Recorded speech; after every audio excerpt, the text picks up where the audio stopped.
ఏవేమో చూద్దాం. మీకు రెండే చాప్టర్స్ ఉన్నాయి నిర్మాణాల కింద ఇచ్చేది. ఒకటి సర్వోప త్రిభుజం, దాంట్లో ఒక త్రిభుజం ఇచ్చి ఆ త్రిభుజానికి సర్వోప త్రిభుజాన్ని ఒకటే టైప్స్ వేరే ఉంటాయి. దాంట్లో ఎట్లా ఉన్నాయి 2/3 లేకుంటే అది మిశ్రమభిన్నము, అవక్రమభిన్నము, క్రమభిన్నము. మీరు ఆ చిత్తుపడం గీసి ఆ నిర్మాణం గీసి కింద 5 స్టెప్స్ వేస్తే మీకు 6 మార్క్స్ వస్తాయి. అంటే మెజారిటీగా చాయిస్ ఉంటుంది, దీంట్లోకెళ్ళి రావచ్చు. ఇంకా కొంచెం మిస్ అయితే ఏమొస్తుందంటే వృత్తానికి స్పర్శ రేఖలు, ఛేదన రేఖలు చాలా ఉంటుంది. అది మీరు సెకండ్ క్యాండిడేట్ సర్కిల్, దాంట్లో వృత్తానికి స్పర్శ రేఖలు ఏమించడం 6 మార్క్స్. ఈ రెండు గీయడానికి మీరు నేర్చుకుంటే అందరూ మీకు 6 మార్క్స్ వచ్చినట్లనే. మీరు ఈ రెండు ప్రాక్టీస్ చేయండి రేపటి నుంచి. మీరు ఈ రెండు చేస్తే మీకు 6 మార్క్స్ పక్క. అంటే మనం ఇప్పుడు ఏం చేస్తున్నామంటే మన జేబులో పాస్ అయ్యే వరకు మార్కులు వేసుకుంటూ పోతున్నాం. మీరు అది గుర్తుపెట్టుకోండి. అంటే 6 మార్క్స్ తెచ్చుకోవాలంటే ఇట్లా పక్క నేను మొత్తం బుక్ చదవకుండా ఈ రెండు నిర్మాణాలు రోజు ప్రాక్టీస్ చేసినా 6 మార్క్స్ వస్తాయి. కానీ నిర్మాణాలకు ఒకటి అయిపోయినా మీకు 6 మార్క్స్ 6 మార్క్స్ ఒకటి చేయగలిగింది. రెండు నిర్మాణాలు ప్రాక్టీస్ చేస్తే ఒక 6 మార్క్స్ వచ్చాయి. Next graphs. గ్రాఫ్స్ ఎక్కడెక్కడ ఉన్నాయి ఒకసారి మనం చెప్పగలుగుతారా? మీరు చెప్పండి. మన మైకులో గ్రాఫ్స్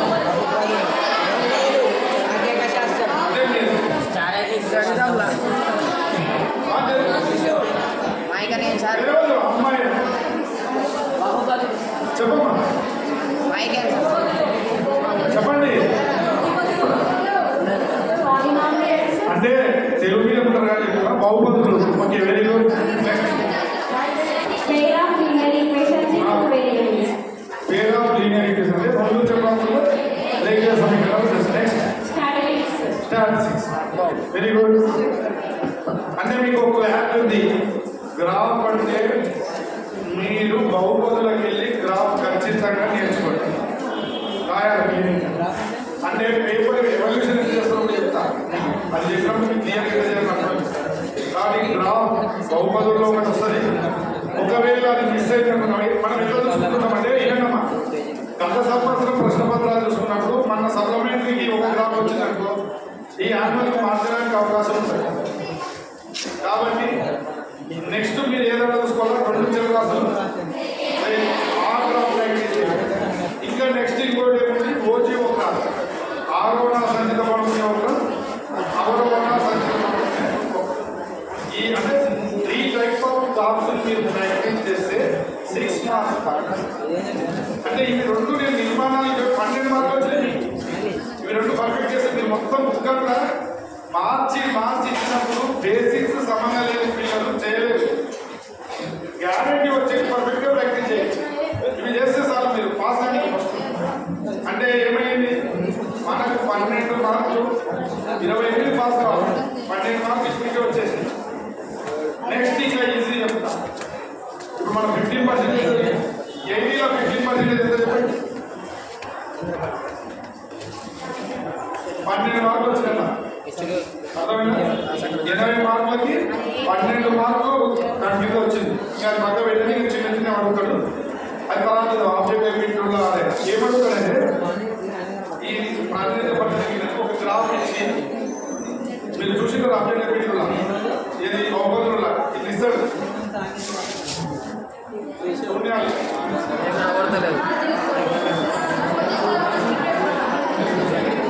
తెలుసు కదా, శూన్యాలు లేవు, 2 శూన్యాలు ఉన్నాయి. ఇది శూన్యం, ఒక శూన్యం ఉంది. ఇది కూడా దేని కిందకి వస్తుంది?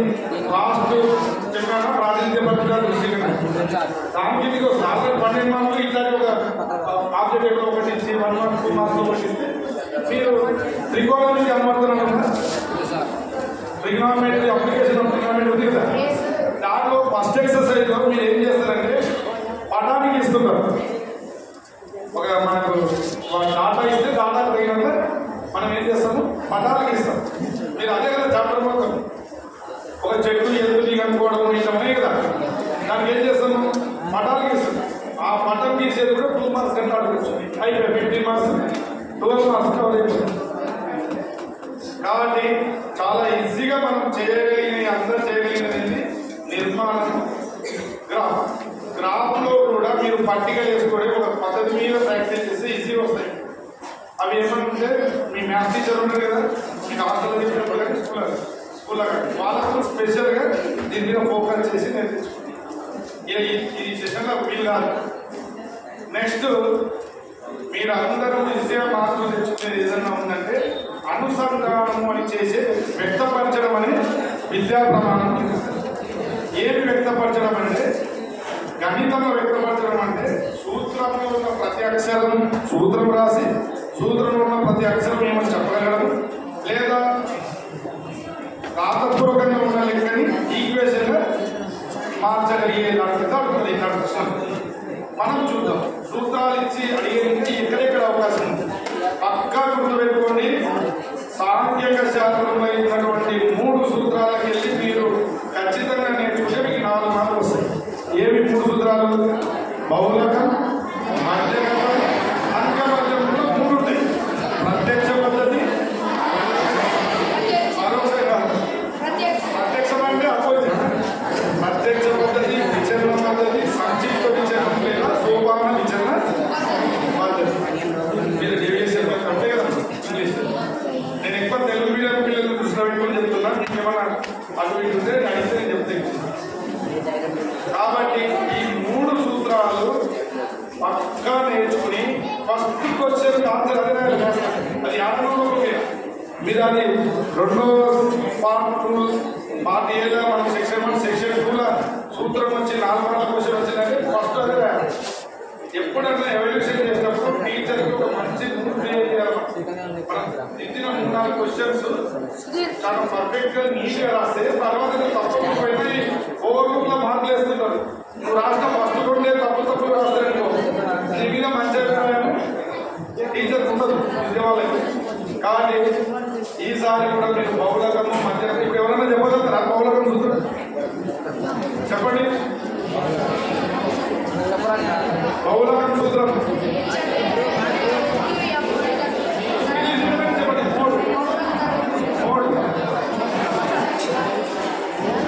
స్టాటిస్టిక్స్ లో 3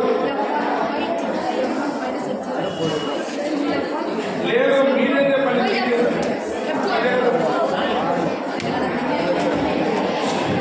ఏంటండి మీ అందరికి మళ్ళీ చెప్తున్నా, మీరు స్టాటిస్టిక్స్ లో ప్రిన్సిపలే చెప్పలేకపోతున్నారు అంటే మీరు చాలా వీక్ ఉన్నారు. మ్యాథమెటిక్స్ మీరు చాలా కష్టపడేది. మిగిలిన ఈ 40 days ఉంది కదా, చాలా వర్క్ చేయాలి. మీరు చాలా వర్క్ చేయాల్సిన అవసరం ఉంది. మీరేం చెప్పండి.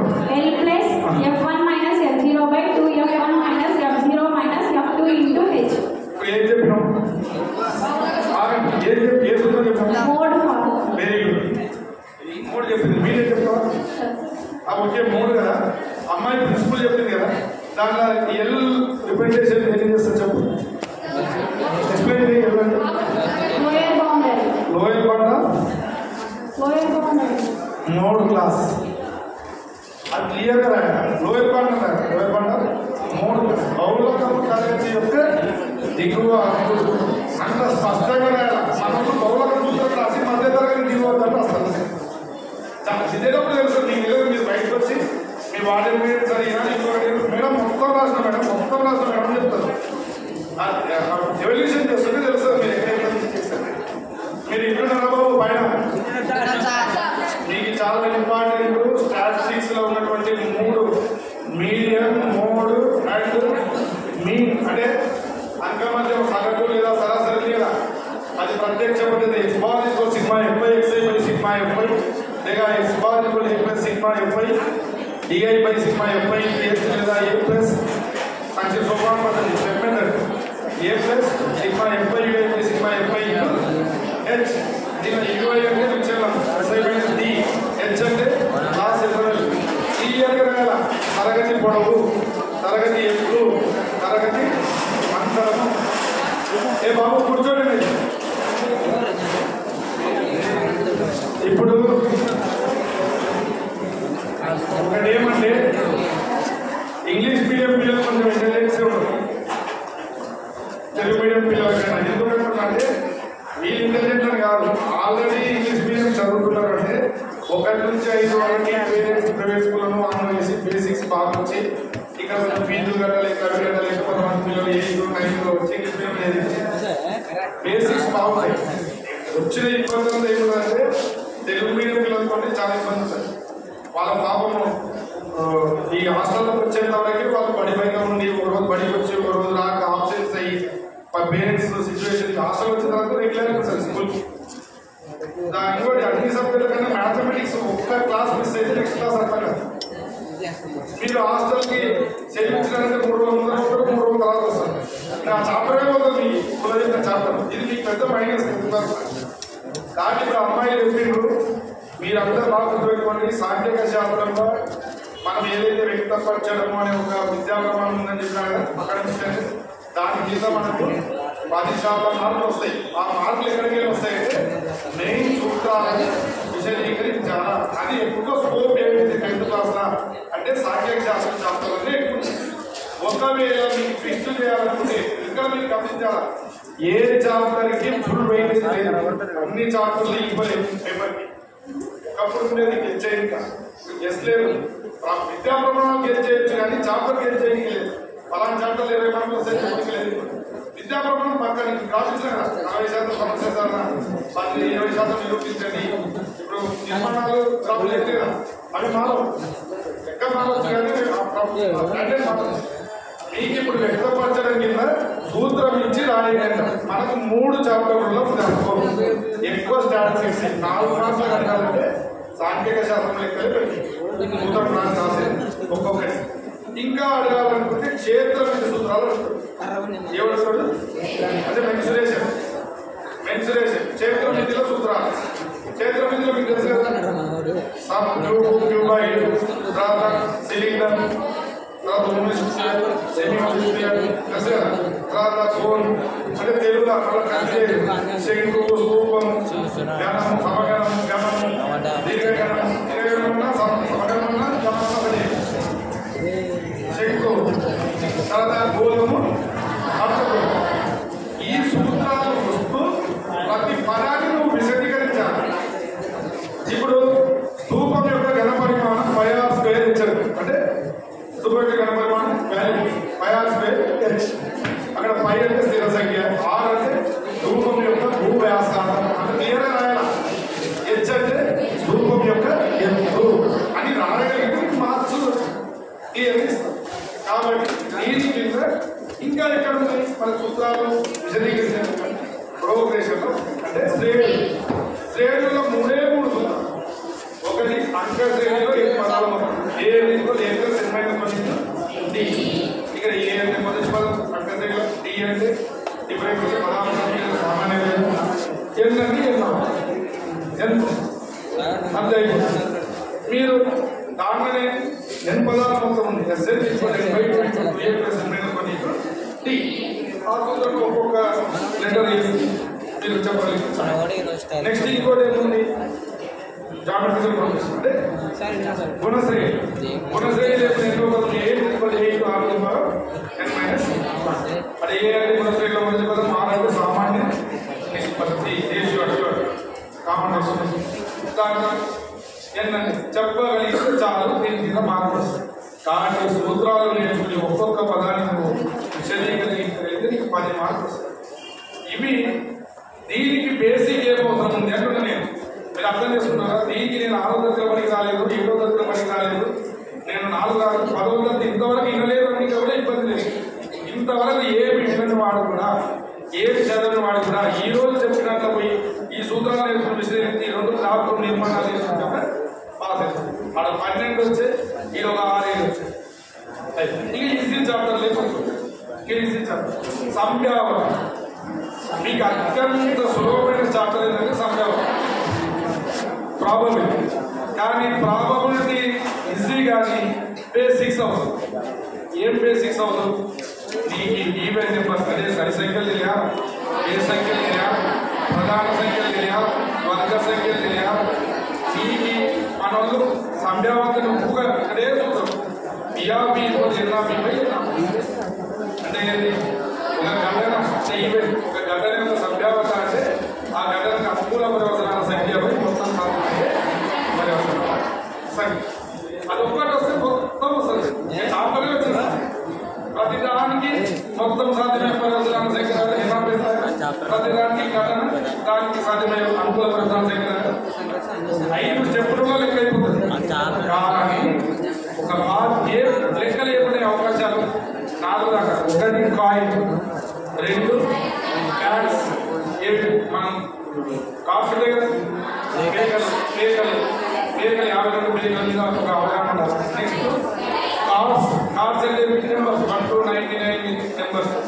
ఆడేమో గంటలు పాచికలు డైస్, అది సింగిల్ డైస్ 2 డైస్ అంటే పాచికలు ఎగర వేస్తే ఎట్లా 2 పాచికలు ఎగర వేస్తే 36, 1 పాచికలు ఎగర వేస్తే ప్రశ్నని తిప్పి తిప్పి తిప్పి అడుగుతారు.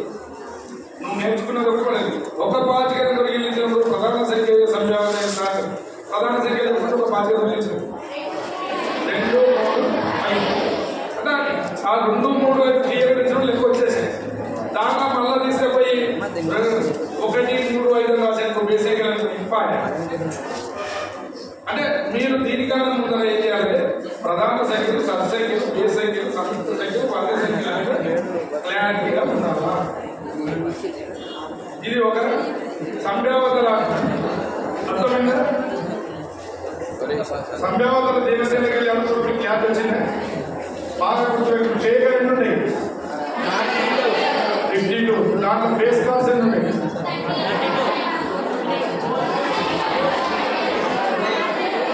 బాగా కొన్ని మళ్ళీ ఒకసారి క్లాస్ ఇస్తా.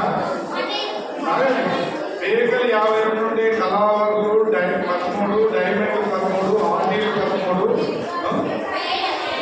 స్టేట్లు 13, నల్లవి 26, ఎర్రవి 26. ముఖకాళ్ళు అంటే jack, king, pin. First jack బొమ్మ ఉన్నది, పిన్ అంటే రాణి, కింగ్ అంటే ఏ కాదు, అలా ఏ ముఖకాళ్ళు అనుకోలేదు ఉండాలి.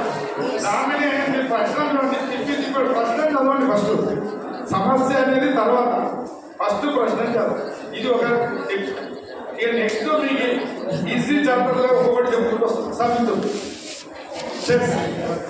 సెట్స్ల సెట్ బిల్డర్ ఫామ్ అంటే సమితి నిర్మాణ రూపంలోకి రాయడానికి రావడం, జాబితా రూపంలోకి రాయడానికి రావడం. ఇట్లిస్తే అన్నారా? అట్లిస్తే అది బాగా నేర్చుకున్న తర్వాత మీరు ఒకటి మర్చిపోయిన వెన్ చిత్రాలు కూడా ఏదానికి వస్తాయి తెలుసా? దృశ్యీకరణ రిప్రజెంటేషన్ అని చెప్పి కదా, దాని కిందకి వస్తాయి. వెన్ చిత్రాలకి ఏంటంటే దేని కిందకి రావు. ఈ వెన్ చిత్రాల మీద ఫోకస్ చేయండి.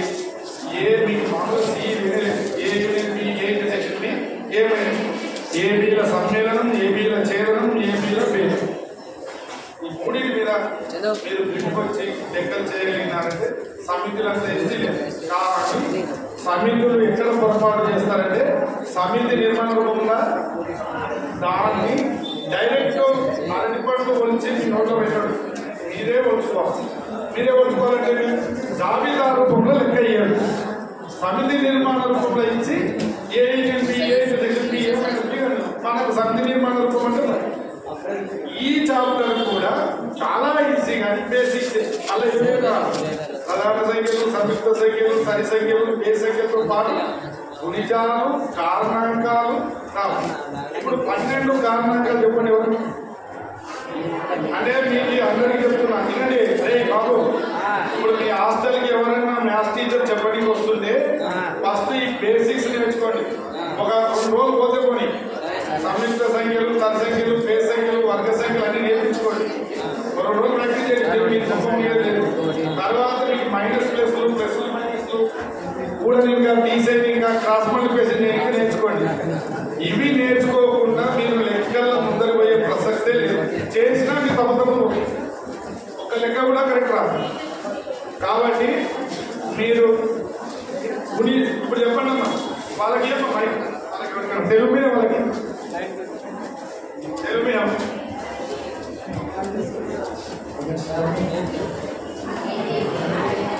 ఇది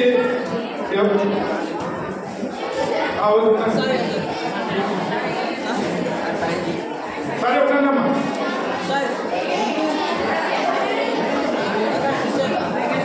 అమ్మ 12 కారణాలు చెప్పండి.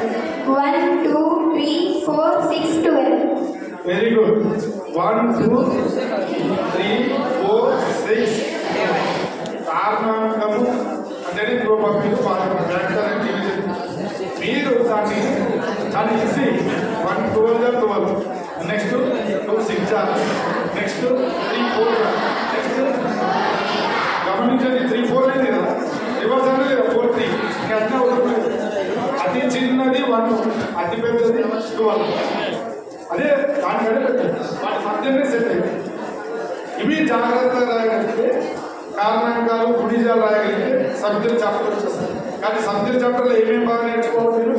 వెంచిత్రాలు, సమితి నిర్మాణ రూపం నుండి జాబితా రూపంకి, జాబితా రూపం నుంచి సమితి నిర్మాణ రూపంకి, తర్వాత అన్నీ కూడా మీరు ఏమేమి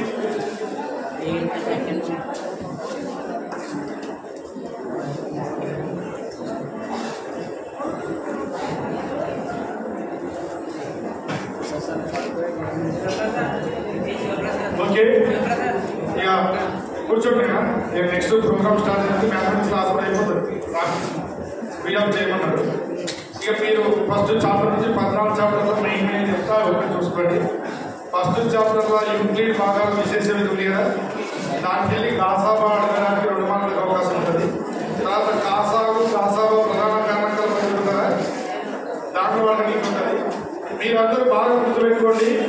కరణీయ సంఖ్యని మీకు రెండవది చెప్పిన కారణాలు చెప్పడం, నిరూపణ చేయడం అని చూపని ఉంది కదా. కాబట్టి అన్ని చూపే లెక్కలన్నీ దానికి ఎందుకు వస్తాయి? అన్ని చూపడానికి మనకి ఎక్కువ అవకాశం ఏముందంటే ఈ చాప్టర్లోనే ఫస్ట్ చాప్టర్. అవి ఏమంటే కరణీయ సంఖ్య అని చూపండి. √2 + √3, √3 - √5, లేక 2 + √3, లేదా 1/√2, √5. ఇవి అందరికీ రావాల్సిందే. కంపల్సరీ ఒకటి రానికి అవకాశం ఉంది. తర్వాత మీకు సంవరణాలు ఉన్నా దాన్ని మీరే అంటే లాగరిథమ్స్ అంటే తెలుగు చెప్తే ఇంగ్లీష్ పిల్లలు కష్టమైంది. లాగరిథమ్స్ లా కూడా మనము బీజగత రూపంలో ఇచ్చి సమగ్రమైన రూపంలో అంటే x² + y² = 7xy, 2x + y = ఉంటే ప్రాబ్లమ్స్ అని చూపండి. అవి కూడా చాలా ఇంపార్టెంట్. ఇక బహుపదులకు వచ్చేసేంత వరకు మీరు శూన్యాలు కనుగొనడం, శూన్యాలు ఉంటాయి కదా, శూన్యాలు గ్రాఫ్ అయితే చెప్పిన శూన్యాలు కనుక్కోవడం చాలా ఇంపార్టెంట్. దాని వర్గ బహుపదిని పూర్తి చేయడం ద్వారా కనుక్కోవడం 3-4 మెథడ్స్ ఉన్నాయి. ఆల్ఫా బీటా శూన్యాలు అయితే శూన్యాల మొత్తం, శూన్యాల లబ్ధం అంటే ప్రోడక్ట్ సమ్ము, అవి మీరు గుర్తుపెట్టుకోండి. ఇక 2 చక్రాస్లో రేఖీయ సమీకరణాల గ్రాఫ్తో పాటు మీరు డైరెక్ట్ మెథడ్, తర్వాత ప్రతిక్షేపణ, ఈ 2 మెథడ్స్ కూడా ప్రాబ్లమ్ సాల్వింగ్ చేయండి. తర్వాత వర్గ సమీకరణాలు క్వాడ్రాటిక్ ఈక్వేషన్స్ వచ్చేసరికి, వర్గ సమీకరణాలు వచ్చేసేసరికి రాత లెక్కల్ని వర్గ సమీకరణంలో మార్చుకుని తర్వాత దాన్ని సాల్వ్ చేయాలి. దాని యొక్క సాల్వ్ శూన్యాలను 3 అన్నట్టు ఇది ఒకటి. ఇక మీరు శ్రేణులు ఇంతకుముందే చెప్పిన 3 సూత్రాలు ఉన్నాయి కదా. 20వ పదం అంగశ్రేణిలో, అంగశ్రేణి 20వ పదం, అంగశ్రేణిలో 80వ పదం, గుణశ్రేణిలో 20వ పదం. మీ 3 మీద ఒకసారి శ్రేణులు చూసుకోండి.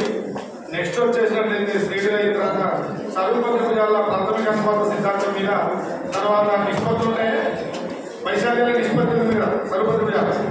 ఈ చాప్టర్ మీద ఆడే కానీ వాటి మీద ఫోకస్ చేస్తే అది కూడా కంప్లీట్గా వస్తుంది.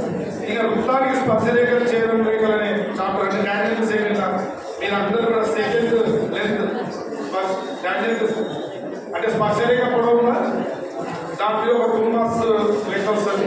తర్వాత సర్కిల్ని కంట్రోల్ చేసేటప్పుడు దాని ఏరియా వస్తుంది కదా, ఏరియాస్ దాని మీద కూడా ప్రాబ్లం. ఇక మీకు ట్రిగోనోమెట్రీలో వచ్చేసరికి లాస్ట్ చాప్టర్లో ఏవైతే సైన్స్ పై θ + cos π θ = 1, తర్వాత cos π θ - cos π θ = 1, sec π θ - tan π θ = 1 అని ఈ ఈక్వేషన్స్ లాస్ట్ ఎక్సర్సైజ్ చేసుకోండి. అవి కూడా a + b = 90 ఇట్లా ఉంటాయి కదా, sin a + b = c/2 90/2 అట్లాంటి ప్రాబ్లమ్స్ ఫోకస్ చేయాలి. మీరు ట్రిగ్నామెట్రీ అప్లికేషన్స్లో కూడా ట్రిగ్నామెట్రీ అప్లికేషన్ చాప్టర్ ఖచ్చితంగా ఒకటి లాంగ్ క్వశ్చన్ దాని మీద ఫోకస్ చేయండి. అంటే పటం తీసుకుంటే ఇక మీకు ప్రాబబిలిటీ ఆల్రెడీ చెప్పిన స్టాటిస్టిక్స్లో మోడ్ మీడియం దీనికి వెళ్ళి లాంగ్ ప్రాబ్లం ఒకటి వస్తుంది. తర్వాత మీరు ఏదైతే అపరిమిత దత్తాంశానికి మోడ్ మీడియం అదే మధ్యరకం దౌలతం, తర్వాత సగటు మీద అవగీత దత్తాంశానికి 2 మార్క్స్ లెక్క వస్తాయి. ఆబ్జెక్టివ్స్ వస్తాయి. మీరు ఈ ఫస్ట్ 2 మార్క్స్ వచ్చిన 14 చాప్టర్లో 6 చాప్టర్స్ ఏదో కవర్ అయితే మిగిలిన 6 చాప్టర్స్ 4 మార్క్స్లో కవర్ చేస్తారు. అంటే 12 చాప్టర్స్ అయిపోయి ఇంకా 2 చాప్టర్స్ ఉంటే 6 మార్క్స్లో కవర్ అయితే ఇట్లా చేస్తారు. ఆబ్జెక్టివ్ బిట్స్ 20 మార్క్స్ లో 14 ఈ చాప్టర్ 1 వచ్చిన తర్వాత ఆ వెయిటేజ్ ప్రకారం ఇస్తారు. మీరు ఎక్కువ ఫోకస్ చేయాల్సిన మార్క్స్ 4. స్టాటిస్టిక్స్ అందరూ బాగా చేయండి, తర్వాత సంభావ్యత బాగా చేయండి, సమితులు బాగా చేయండి, గ్రాఫ్లు బాగా చూసుకోండి, నిర్మాణాలు బాగా చూసుకోండి. ఫస్ట్ చాప్టర్లో కర్ణీయ సంఖ్యలో ఉన్నాయి కదా అని చూడండి. అంటే వీటి మీద ఫోకస్ చేయండి. ఈ అవకాశం ఇచ్చిన అన్ని సంక్షేమ శాఖ హాస్టల్లో వాడడానికి మరియు శాఖ అధికారులకు కృతజ్ఞతలు.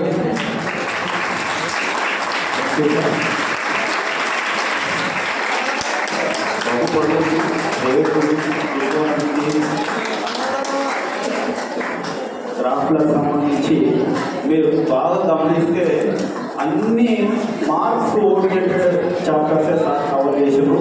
కాబట్టి సార్ ఇచ్చిన గైడెన్స్ మీకు పూర్తి స్థాయిలో ఉపయోగపడుతుందని ఆశిస్తున్నాం.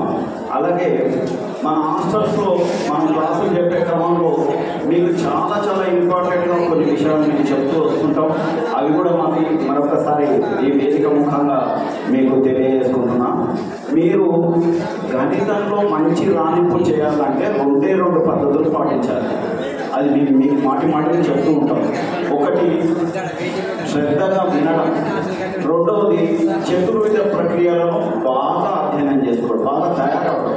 చతుర్విధ ప్రక్రియలు అంటే ఏవేమని చెప్తుంటాము? Plus, minus, into, divided by ఉన్నాయి కదా. ఈ 4 ప్రక్రియలను ఎవరైతే మంచిగా తయారు చేసుకుంటారో, వాటి మీద మంచి తరోగా ఉంటారో, మ్యాథ్స్ ఆటోమేటిక్గా వాళ్ళకు చాలా బాగా అర్థమవుతుంది. ఈ చిన్న విషయాన్ని మీరు మాటికి గుర్తు తెచ్చుకోండి. అలాగే మీరు రాసేది పద్ధతి, మీరు ఇంతవరకు చదివింది వేరు, ఇప్పుడు చేయబోతున్నది వేరు. ఇప్పుడు మీరు చేయబోతున్నది ప్రజెంటేషన్, నీ సామర్థ్యాన్ని చూపించడం. ఎవరి మీద ఇస్తున్నావు? ఒక ఎగ్జామినర్కు ఆయన పేపర్ తిట్టి మీకు మార్కులు వేసే వ్యక్తికి నీ సామర్థ్యాన్ని చూపుతున్నప్పుడు అక్కడ నీవు లేవు, ఉన్నదేది నీ పేపర్, నీవు రాసిన పద్ధతి. ఆ పద్ధతిలో మంచి మార్కులు గెయిన్ కావడానికి ఏమేమో మేము చెప్తూ వచ్చినాం. మరొకసారి గుర్తు చేస్తున్నాం. మీరు మ్యాథ్స్లో ఎప్పుడైనా ఇది కొట్టులను వరుసగా వచ్చేటట్టు చేసుకోండి. ఏదైనా ఒక ప్రాబ్లం సాల్వేషన్ చేసినప్పుడు ఇది కొట్టులన్నీ వరుసగా వచ్చేటట్లు, అక్కడ ఇక్కడ ఉండకుండా నేరుగా వరుసగా కిందగా ఉండేలా చూసుకోండి. అలాగే ఎలాంటి ప్రాబ్లం ఇచ్చినా మొదట దానికి సంబంధించి అన్ని విలువలను ప్రతిక్షేపించుకున్న తర్వాత సూత్రాన్ని మీరు స్పష్టంగా రాయండి. రాసిన సూత్రానికి దెబ్బ కొట్టి హైలైట్ చేయండి. అలాగే మీరు సిన్స్ కానీ, దేర్ఫోర్ కానీ, సెమికోలన్లు కానీ ఏవైనా ఒక గణితపరమైన గుర్తులను మీరు ప్రదర్శించాల్సి వస్తే చాలా స్పష్టంగా రాయండి. రాయడం వల్ల ఏమవుతుందంటే మీ వాల్యుయేషన్స్ క్లియర్ అవుతాయి. ఇవన్నీ మేము చెప్తూ వస్తుంటాం. అలాగే ఆన్సర్ను లాస్ట్లో ఒక డబ్బ కొట్టడం వల్ల ఎగ్జామినర్కు స్ట్రెయిన్ అనపడదు. ఆయన త్వరగా నిర్ణయం తీసుకొని మీకు మంచి మార్కులు ఏ విధంగా డివైడ్ చేసుకొని వేయాలో ఆయన దగ్గర ఒక పద్ధతి ఉంటుంది. ఆ పద్ధతి ప్రకారం మీకు మార్కులు వేయడానికి ఉంటుంది. కాబట్టి తెలివైన విద్యార్థి కష్టపడి చదవడం ఒకటే కాకుండా తనను తాను ప్రజెంటేషన్ చేసుకోవడం మీద కూడా దృష్టి పెడతారు. కాబట్టి మీరందరూ ఆ దిశగా ప్రయత్నించి మరింత మంచి మార్కులు నేర్చుకోవాలని ఆశిస్తున్నాం.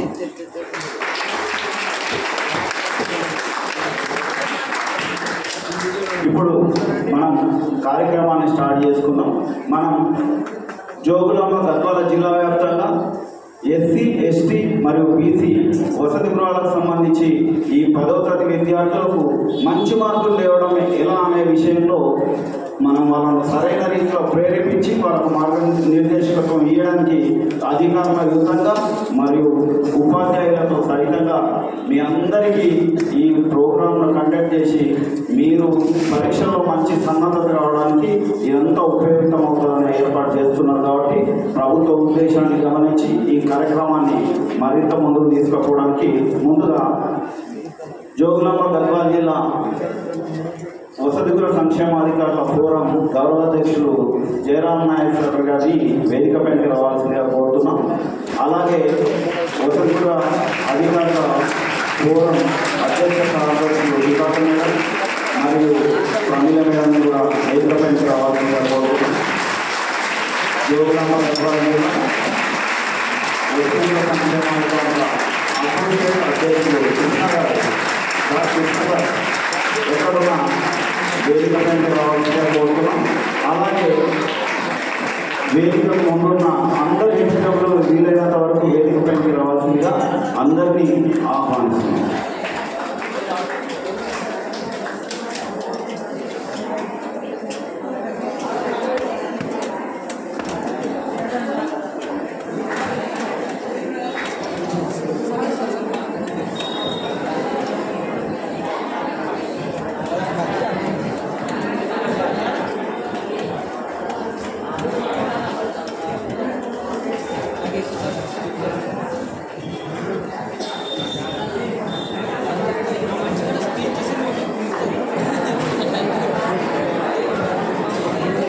ఈ కార్యక్రమానికి మీకందరికీ మార్గనిర్దేశకత్వం చేయడానికి వివిధ సబ్జెక్టులు వైద్య జిల్లా వ్యాప్తంగా ఎక్స్పర్ట్స్ అందరినీ ఉపాధ్యాయులందరినీ ప్రభుత్వం నియమించి వాళ్ళందరినీ పేరు పెట్టిన నేను పిలుస్తాను. వాళ్ళు వేదిక పైకి రావాల్సిందిగా కోరుతున్నాను.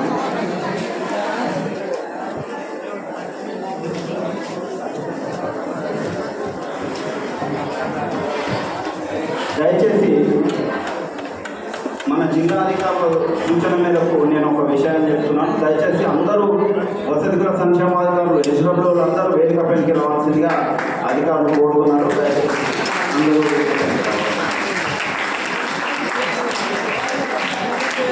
ఉపాధ్యాయులు అధ్యక్షులు జయపాల్ రెడ్డి సార్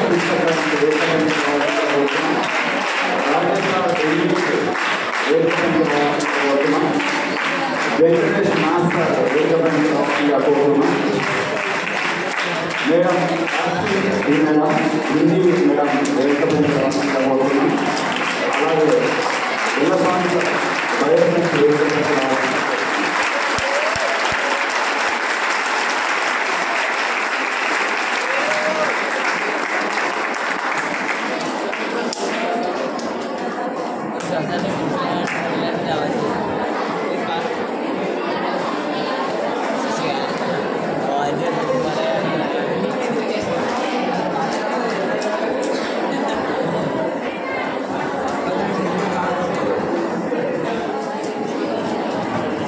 కార్యక్రమాన్ని ప్రారంభించుకునే సూచనగా అందరం మనం చేసే సాంప్రదాయ ప్రకారం జ్యోతి ప్రజ్వలంతో మహనీయులందరినీ స్మరించుకుంటూ వారిని పూజించుకునే క్రమంలో ఈ కార్యక్రమాన్ని ముందుకు నడిపించాల్సిందిగా అధికారులను కోరుతున్నాం.